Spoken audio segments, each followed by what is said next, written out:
Scotland are a team of many hit and misses. They've had great players over the past decades, but they can never save themselves at a World Cup, or sometimes they don't even qualify for the tournament itself.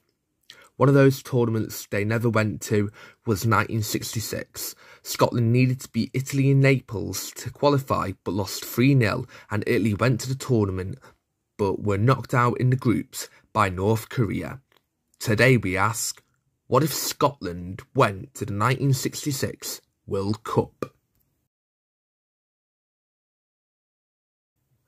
A Denis Law double seals a 2-0 win in Naples to deny Italy a place at the 1966 World Cup.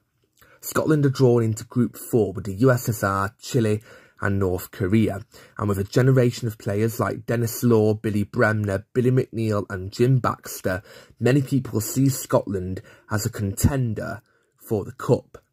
They beat Chile 2-0 at Roker Park in Sunderland. Denis Law at the double. Their next game was a 3-1 win over the Soviet Union. Denis Law scoring twice again with a Billy McNeill header for the winner.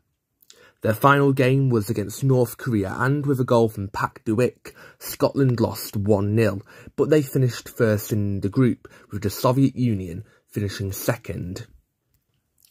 Scotland faced Hungary at Sunderland, and whilst Florian Albert may have scored for Hungary, Denis Law scored a hat-trick to claim 7 goals at the tournament in a 3-1 win.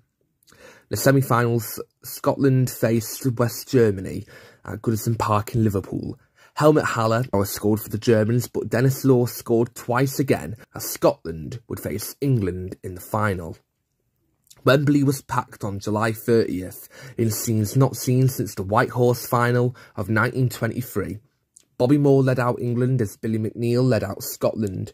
The game saw an early shock as Denis Law's volley flew into the top corner and silenced the English fans. That would be Law's 10th goal of the tournament.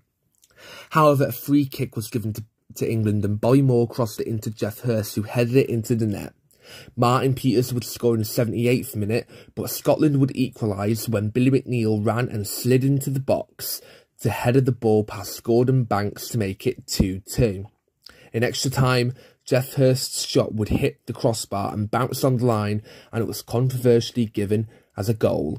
His hat-trick in the last seconds of the game sealed a 4-2 victory over Scotland, as Kenneth Wolstenholme said the famous words, "They think it's all over. It is now." Scottish football after that was met with a period of success. Celtic won the 1967 European Cup and Rangers won the European Cup Winners' Cup in the same year.